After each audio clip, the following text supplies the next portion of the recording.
Muy buenos días, me llamo María Belén Albuja y soy abogado inmigrante. Si usted es la primera vez que nos acompaña a este segmento, déjeme decirle que vamos a estar aquí todos los viernes para hablar sobre asuntos migratorios, acompañarnos durante esta cuarentena y sobre todo calmar dudas y calmar el hecho de que no solamente estamos enfrentando esta pandemia juntos, sino que hay mucha información que nos asusta. Y el propósito que tenemos en mi oficina es brindar información responsable, calmar los ánimos y que cada persona elija cuándo es el momento adecuado para acercarse al profesional indicado, especialmente en temas de migración. El día de hoy estoy tratando de transmitir desde casa, así que espero que no tengamos problemas técnicos. De la otra vez traté de hacerlo desde otro lugar y realmente tuve problemas, pero no, vamos a empezar positivos. Gracias por acompañarme, vamos a tomar un cafecito juntos. Déjeme decirle primero de lo que vamos a hablar el día de hoy. Vamos a hablar de algunas preguntas específicas. Voy a empezar hablando de los jovencitos DACA que están bastante confundidos entre renovar y no renovar con toda la incertidumbre que existe. Vamos a hablar también de asuntos importantes que se van a volver más obvios durante este tiempo. Vamos a hablar de casos de que lamentablemente ocurren en nuestra comunidad que se refieren a problemas matrimoniales o problemas entre papá y mamá y problemas entre incluso hijos y padres. ¿Okay? Y cómo estos problemas pueden desembocar potencialmente un beneficio migratorio. Y finalmente vamos a contestar las preguntas que ustedes tengan, que me va a encantar, sobre todo calmar la duda en algún hogar, en alguna casa, que alguien le pase la voz a algún amigo. Entonces comienzo, antes de comenzar y hablar de DACA específicamente. Aquí también tengo mi compañero Teddy, está un poco despeinado, es viernes. Comienzo saludándoles. Cristina, muchos saludos, gracias por acompañarnos el día de hoy. Lina, qué gusto a los tiempos, qué bueno saber de usted, aunque sea por este medio. Lilian, muchos saludos a nuestra amiga del Salvador. Adriana Aguirre también se nos une. Y déjenme ver quién más, me parece que le vi a nuestra amiga Gladys Pinedo, se nos fue hace un ratito. En fin, gracias por acompañarnos, gracias por unirse a nuestra comunidad virtual. Vamos a hablar primero de DACA y por favor no tengan ningún recelo en por favor preguntarme cualquier duda que tengan. Si bien eso no es equivalente a una consulta legal, mi intención es dar suficiente información general para que las personas finalmente logren decidir si es prudente tener una consulta con un abogado de inmigración. Muchos saludos, Ana Gladys, ya le vi. Adriana también, y el señor Llama, me da un gusto verle. Señor Llama, muchos saludos a su casa y a toda su familia. Comencemos con DACA. La pregunta del millón es si es que renovamos o no DACA. Y realmente ayer hablé con un jovencito que estaba bastante confundido porque no solo le han cortado las horas, sino que también financieramente no sabía si era prudente invertir en un permiso de trabajo que cuesta alrededor de $500 más los honorarios correspondientes al trámite. Entonces vamos a hablar desde un punto muy práctico. Vamos a hablar sobre lo que esto significa desde el punto de vista migratorio de todos los días.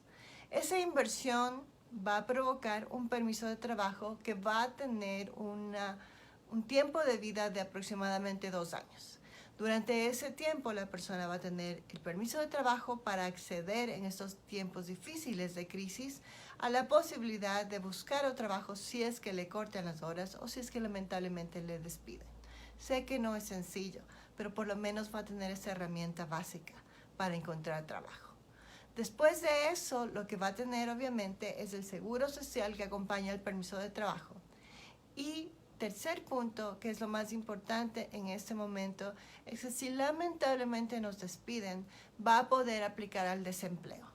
El desempleo no es algo que le guste a la comunidad inmigrante. Nosotros como inmigrantes ni siquiera fuimos alguna vez criados con esa mentalidad, tal vez porque en nuestros países no existía esa posibilidad, ¿verdad? Entonces, realmente para los inmigrantes el concepto de desempleo es bastante raro porque nosotros lo que venimos aquí a Estados Unidos a hacer es trabajar. Sin embargo, en una época donde el virus lamentablemente ha afectado seriamente a los hogares, realmente el desempleo es un auxilio económico temporal mientras se consigue otro trabajo. Entonces, los jovencitos de acá creo que vale la pena invertir en la renovación a sabiendas de que tenemos unos días y unos meses muy estresantes porque estamos esperando la decisión de la Corte Suprema. ¿Cuándo va a pasar la decisión de la Corte Suprema? Lamentablemente no lo sé. Me encantaría tener la bolita mágica, pero no sabemos cuándo se va a dar la emisión. Hay algunas especialistas en la Corte Suprema que dicen que posiblemente vamos a tener la respuesta en mayo, junio, pero incluso la Corte Suprema se ha visto afectada por esta pandemia. Así que tendremos que seguirle la noticia. Pero le aseguro que va a valer la pena independientemente si la Corte Suprema está de acuerdo o no con el señor presidente. Si la Corte Suprema dice que bueno, que sigamos con el programa DACA, estupendo, todos celebramos juntos. Pero si lamentablemente la Corte Suprema nos dice que no, que realmente el presidente tiene el poder y la autoridad para quitar el programa, el problema en la práctica va a ser que los jovencitos que no renovaron a tiempo ya no van a poder renovar. Mientras los que ya comenzaron la renovación o ya tienen su permiso de trabajo van a ser respetados por lo menos durante esos 2 años para que ojalá ese tiempo permita que el Congreso prepare una ley a favor de los DACA, a favor de los TPS. ¿Ok? Entonces, eso con respecto a DACA, nosotros sí recomendamos renovar lo más pronto posible. Ahora voy a hablar sobre asuntos migratorios que tienen que ver con el maltrato, pero déjenme revisar un poquito las preguntas para asegurarnos que no se nos escapa nada. Ana Gladys, tenemos que tomarnos un cafecito. Luisa Pinedo, abogada, déjenme ver qué me dice mi amiga Luisa Pinedo. Buenos días. Dice, viví 3 años en unión libre con un ciudadano americano y tuvimos una hija.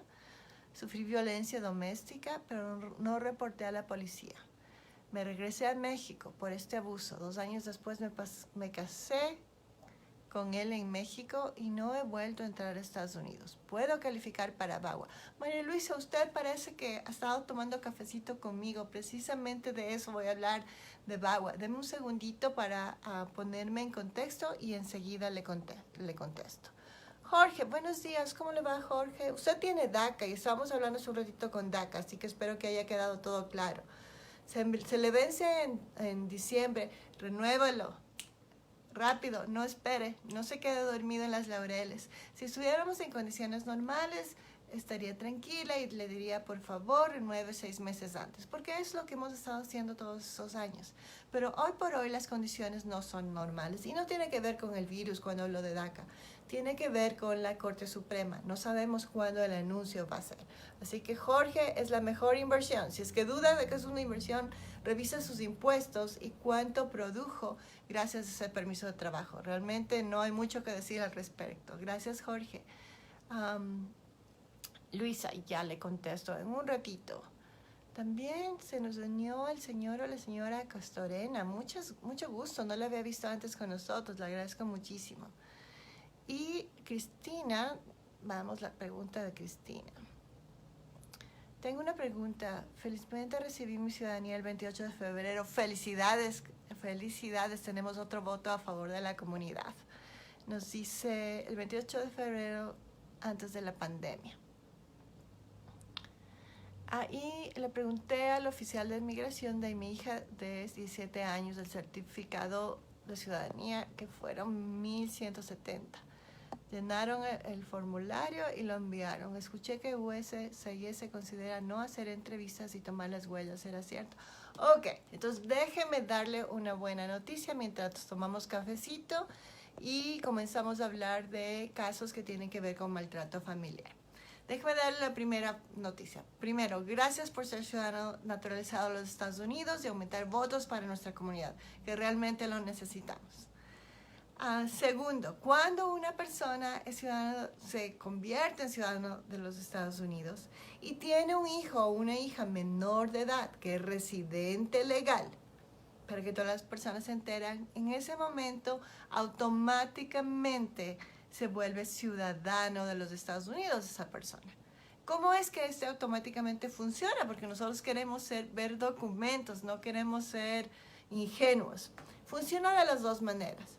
Nuestra amiga realmente hizo algo, Cristina hizo algo que muy pocas personas hacen, pero me parece lo correcto. Hay dos formas de documentar la ciudadanía de esos jovencitos. La que la mayoría de la gente hace porque nos gusta ser ahorrativos, aunque a veces el ahorro no es lo mejor. Y este es uno de esos casos, la mayoría de las personas lo que hacen es solicitan el pasaporte americano para esos jovencitos. Se hace la aplicación y se envía el certificado de ciudadanía de mamá o papá y además la tarjetita de residencia de esos niños. De esa manera se logra conseguir el pasaporte con normalidad porque la ley da una especie de automatización de la ciudadanía.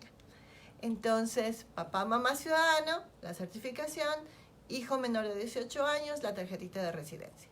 Lo que hizo nuestra amiga Cristina es lo más sensato, pero también es lo más caro. La certificación de la ciudadanía tiene un costo mayor a $1,000 y muy pocas personas lo hacen.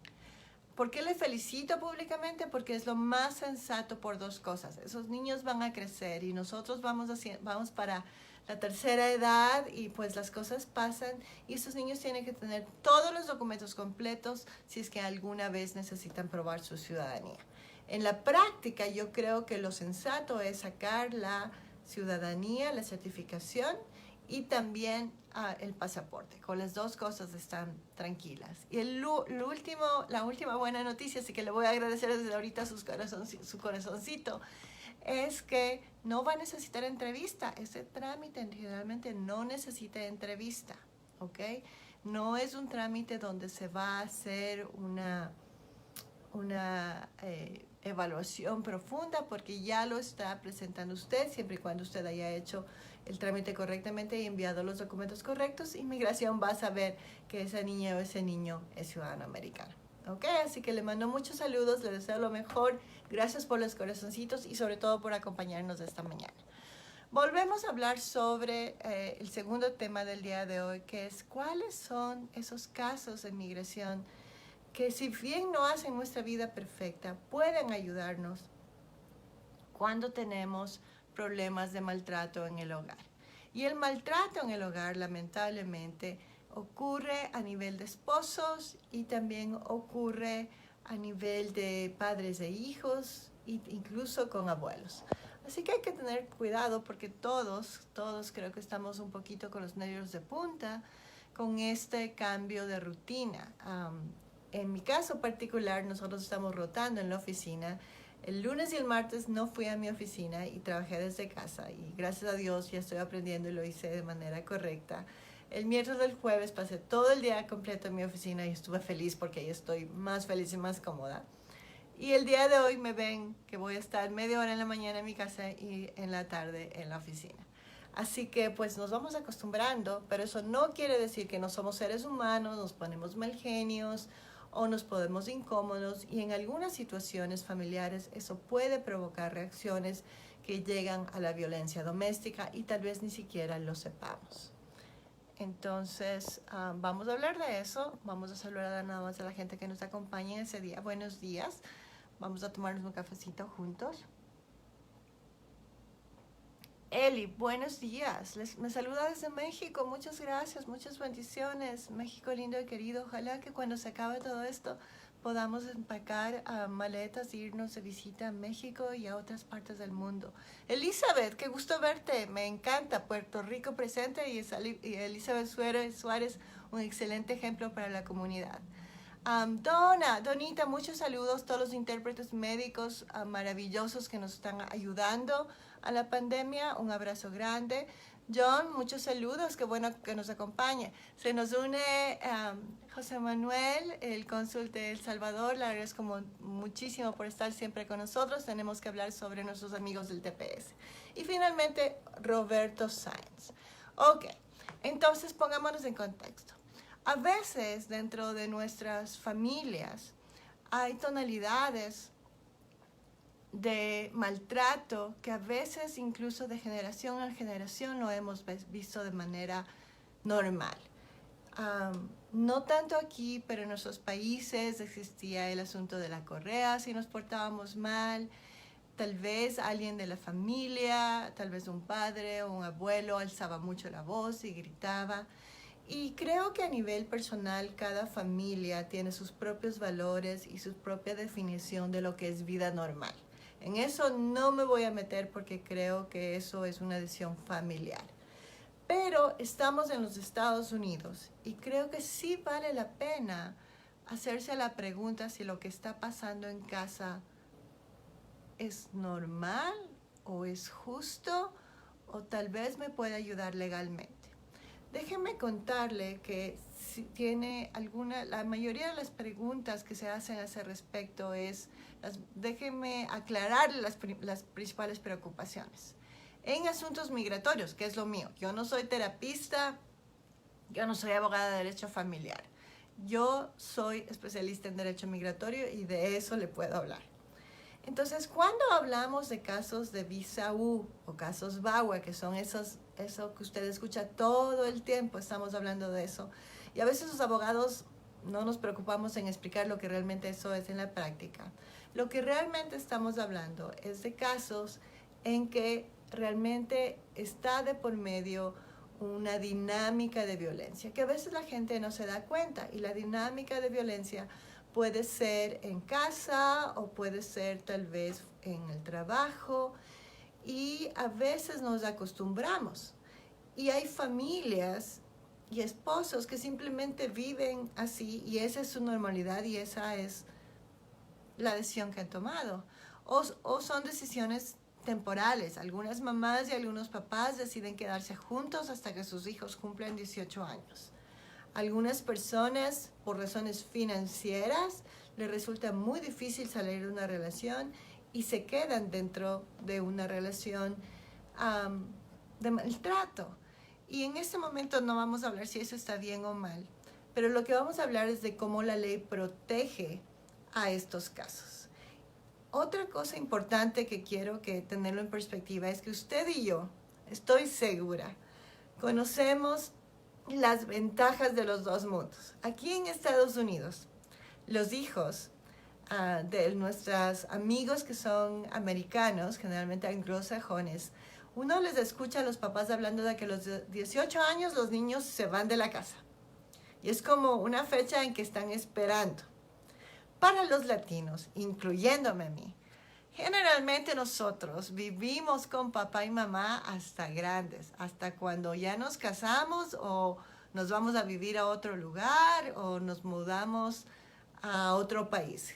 Por lo general tenemos lo mejor de los dos mundos, lo cual es bueno y malo, porque al mismo tiempo sí respetamos nuestros valores culturales y de unión familiar, pero al mismo tiempo a veces podemos rozar en el abuso incluso financiero, porque es muy fácil pues trabajar y dedicarse solamente con el salario a nuestros gustos y no aportar en el hogar.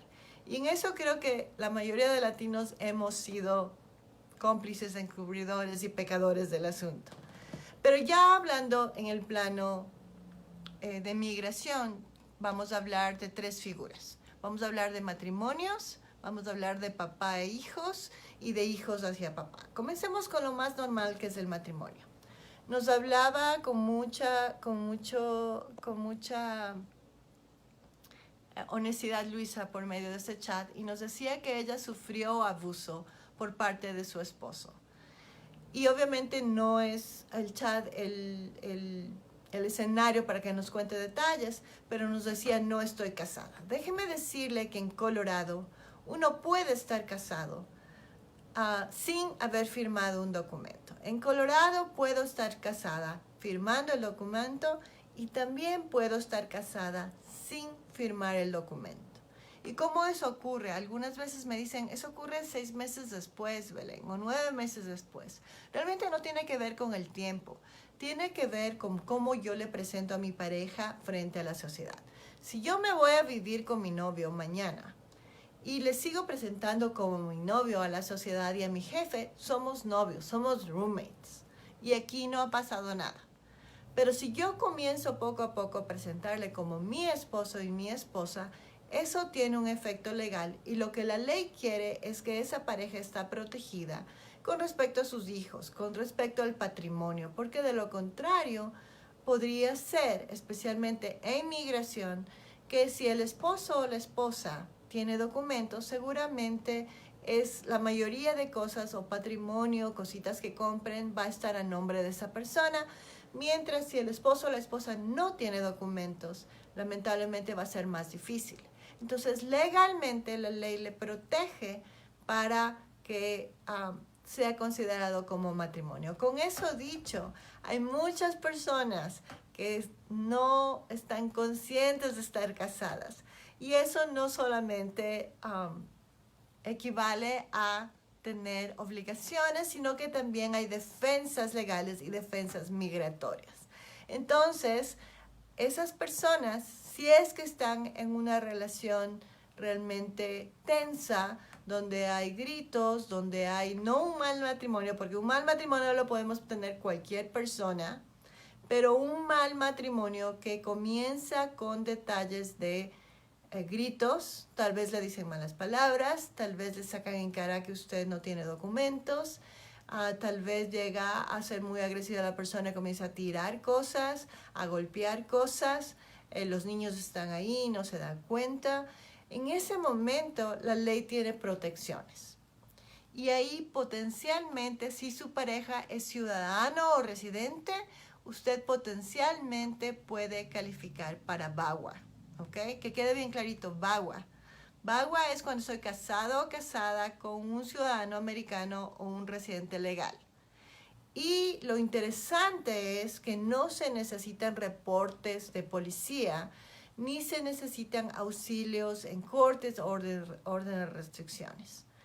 Porque esta ley fue creada sabiendo que lo que ocurre en casa a nivel de violencia generalmente no llega a la policía y no llega a los tribunales.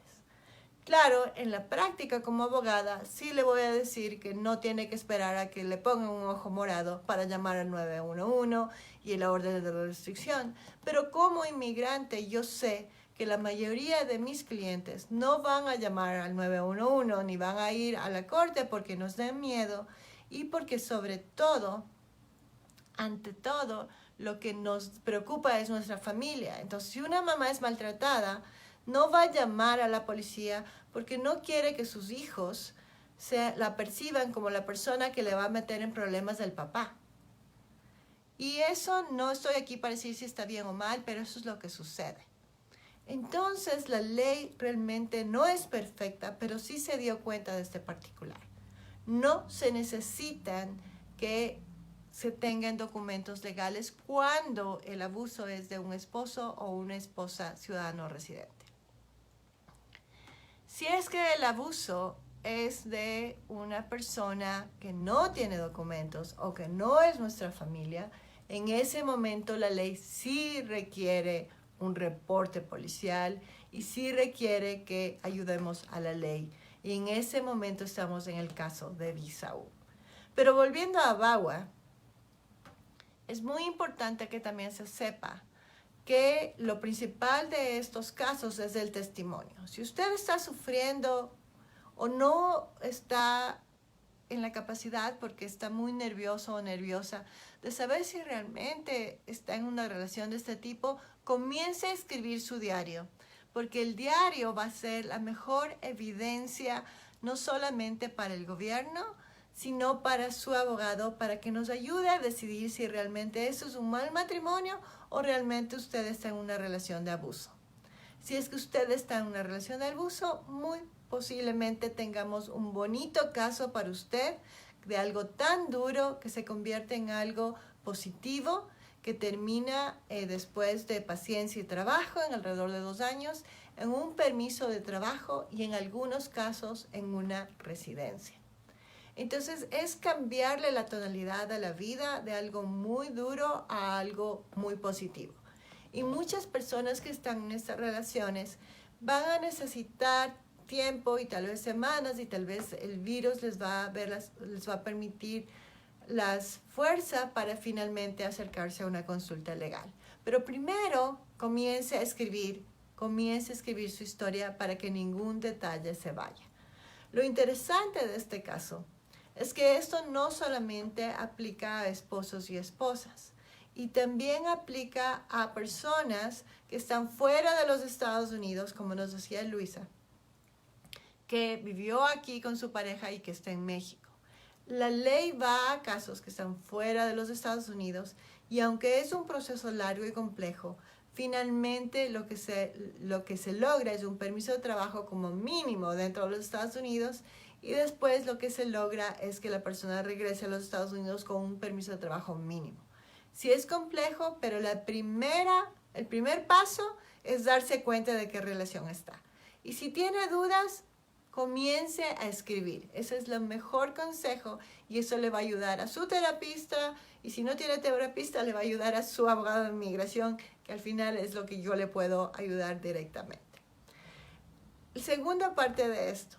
Lo segundo es que tenemos algunos casos en que vivimos con los padres de familia y los padres no tienen documentos. Yo conozco a muchos de mis amigos de la comunidad mexicana que papá y mamá no tienen documentos. La mayoría de sus padres tuvieron sus hijos a una edad muy temprana. Conozco mujeres que se quedaron embarazadas a los 14, a los 17, bastante jóvenes.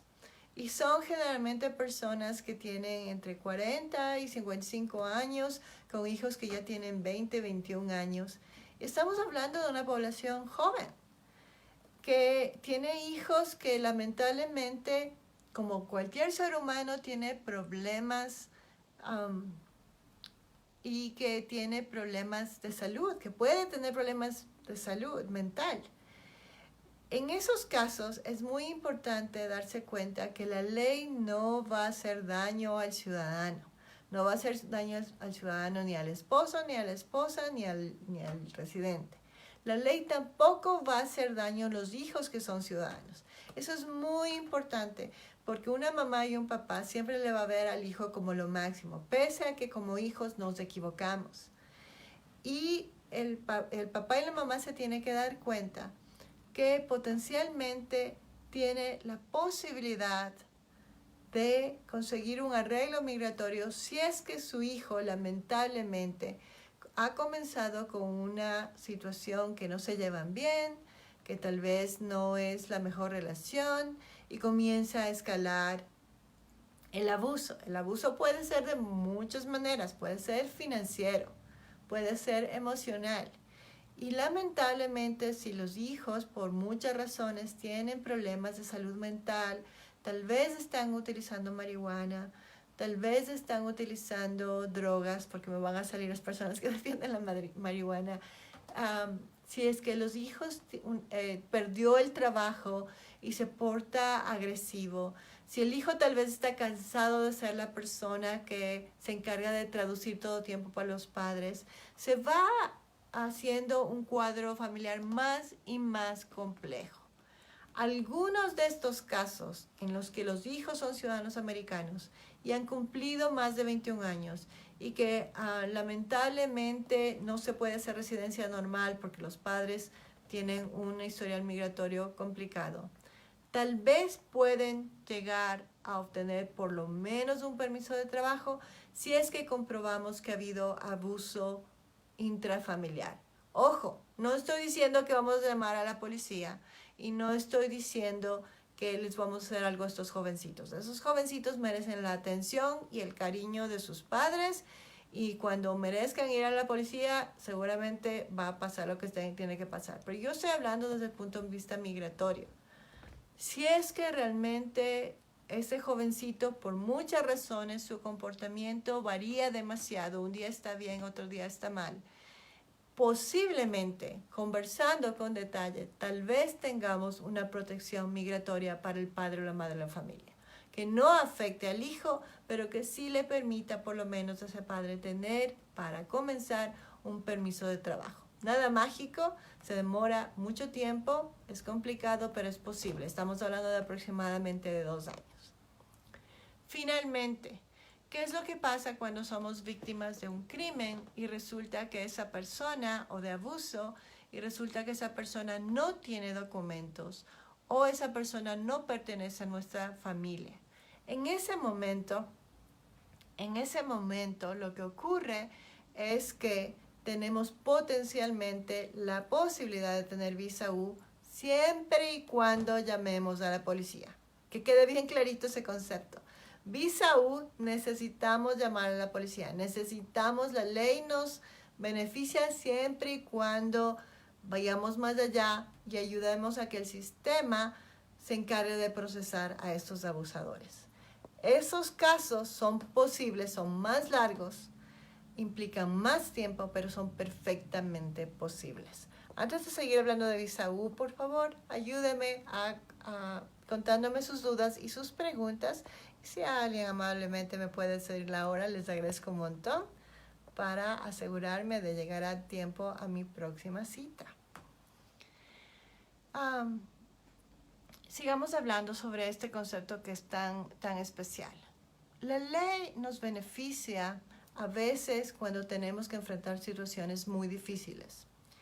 Y esas situaciones difíciles emocionalmente son complicadas. Si usted ha sido víctima de un crimen, de un asalto a mano armada, si usted ha sido víctima lamentablemente de un golpe por parte de su esposo o esposa, si lamentablemente tiene mucho miedo porque su esposo no tiene documentos y por eso no llama a la policía, fíjese bien, tarde o temprano ese grito, esa pelea va a ser tan fuerte que le puede llevar a una condición física muy grave. Y además, desde el punto de vista práctico, si usted no llama a la policía, lo va a llamar el niño o lo va a llamar el vecino. Y realmente lo que queremos es evitar que la violencia escale en un momento que ni la persona se pueda controlar y las consecuencias no se puedan controlar. Desde el punto de vista migratorio, la visa U lo que permite es una ayuda que no es sencilla, pero sí ayuda a muchos de mis clientes. La visa U permite el auxilio a personas que han sido víctimas de varios crímenes. Estamos hablando hoy de violencia intrafamiliar y por eso vamos a hablar de violencia doméstica, pero no quiere decir que ese es el único crimen que protege la visa U. Pero esta visa U no es para víctimas de crímenes únicamente. Esta visa U ayuda a las personas que son víctimas de crimen que han tenido una actitud bastante activa en la investigación del crimen. Es decir, que si soy víctima y no hago nada, no hablo con el detective, no ayudo a la policía, no estoy en contacto con el fiscal, lamentablemente no voy a tener el respaldo de la visa U. ¿Y por qué es esto? Cuando es muy injusto, porque somos víctimas, estamos atravesando un momento muy duro. Es porque la ley lo que pretende es que las comunidades migratorias no tengan miedo de denunciar y que se logre un deceso en el crimen. Y eso no se puede lograr si nosotros no ayudamos a las autoridades. Eso no significa que usted tiene que estar todos los días en la policía o con el fiscal, pero sí significa que usted va a contestar todas las preguntas, que usted va a decir la verdad y que además de eso usted va a seguirle el movimiento o el proceso si es que el caso llega a juicio. Entonces, esta visa U, lo bueno y lo malo de esta visa U es que el proceso es bastante largo. Estamos hablando de 5 años en este momento. Y es realmente muy largo. Lo bueno de este proceso largo y lo bueno de esta complejidad de documentos y de trámites es que al final del día es muy gratificante.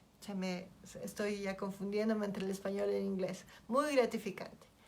Porque la visa U no solamente que permite un beneficio a la víctima, sino también le da el beneficio a los familiares de esa víctima que no tienen documentos. Mucho ojo, no le va a dar el beneficio a la persona abusiva, pero sí le va a dar el beneficio a sus otros niños que tal vez tienen DACA o que tal vez no tienen documentos, o si es que es una persona menor de edad, a los padres que no tienen documentos. Entonces es una visa muy humanitaria. Tal vez es la visa más humanitaria que tenemos en el sistema migratorio. Inicialmente la visa U nos da un permiso de trabajo y yo siempre a mis clientes de visa U les digo que son mis amistades duraderas porque lamentablemente se demora aproximadamente 5 años actualmente y nos dan un permiso de trabajo inicialmente y después nos dan uno de 4 años y después nos vamos a residencia y finalmente a la ciudadanía.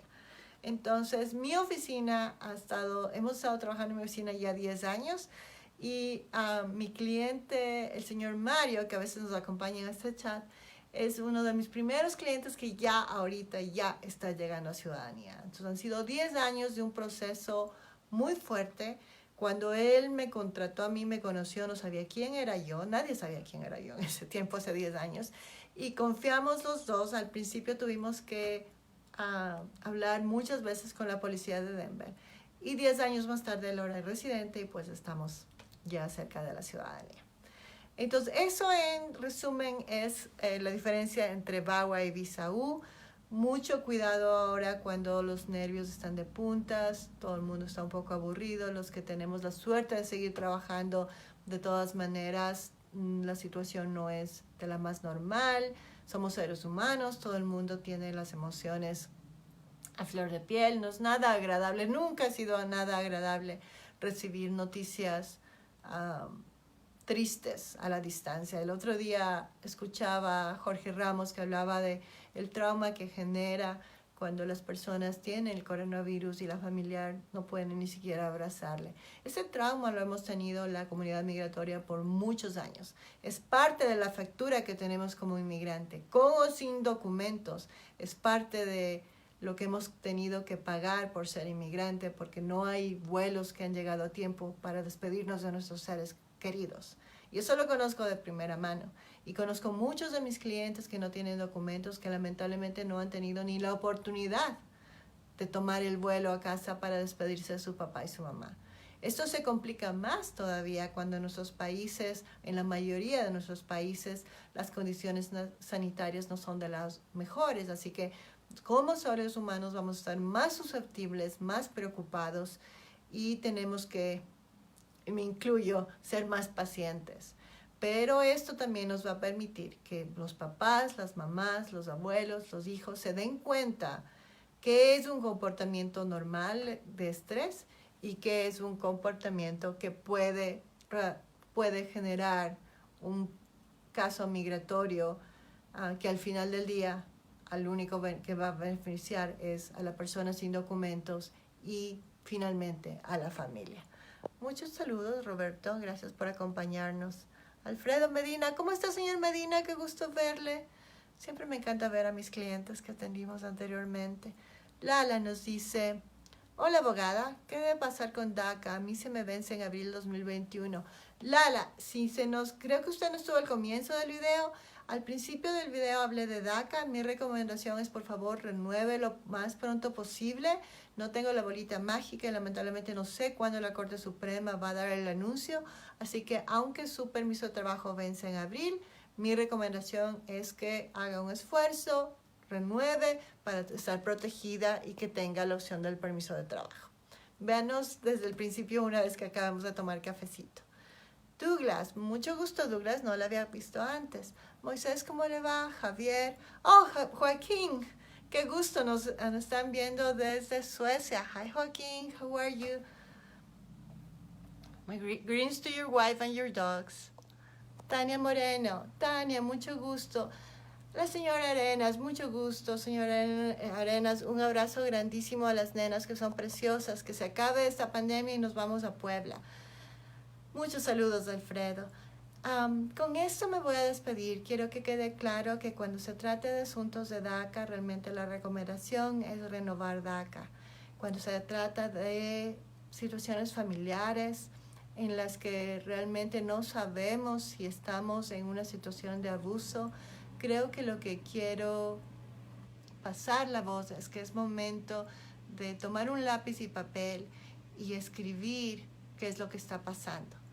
Y cuando usted esté un poquito más con calma, sea una semana después, sea un mes después, cuando usted haya analizado su propia situación, si es que tiene dudas, si es que está indecisa entre esto es una relación de abuso o es normal o así vivían mis padres, si es que todavía tiene dudas, es el momento de tener una consulta y ver cuál es el respaldo migratorio que usted puede tener, porque usted el día de hoy ya sabe que no le va a hacer daño ni a su esposo ni a sus hijos.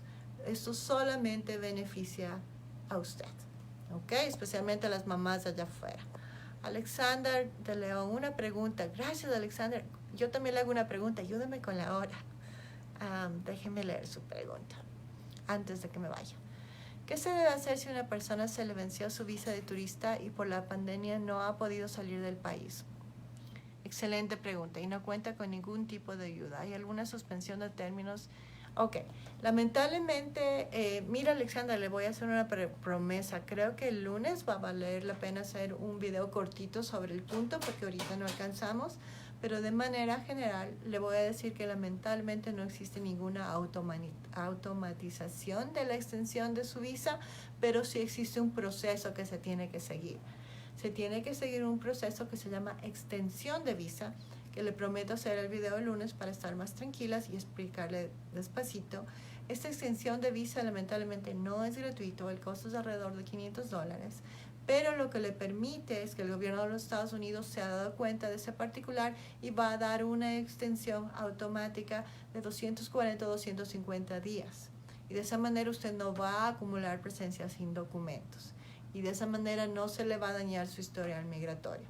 Así que fíjese bien cuándo vence su entrada en los Estados Unidos y nos vemos el lunes con más tranquilidad, ¿sí? Pero sí hay una buena posibilidad de hacer esto. Guárdeme todos los documentos relacionados a sus planes de viaje. Si es que iba a volver a El Salvador, va a ser más fácil, ¿no es cierto? Ahí tenemos pues la noticia de que El Salvador está muy restringido en vuelos y eso está pasando en muchos países también. Seguramente le llegó la cancelación de su vuelo, seguramente está haciendo todo lo necesario para conseguir otro vuelo.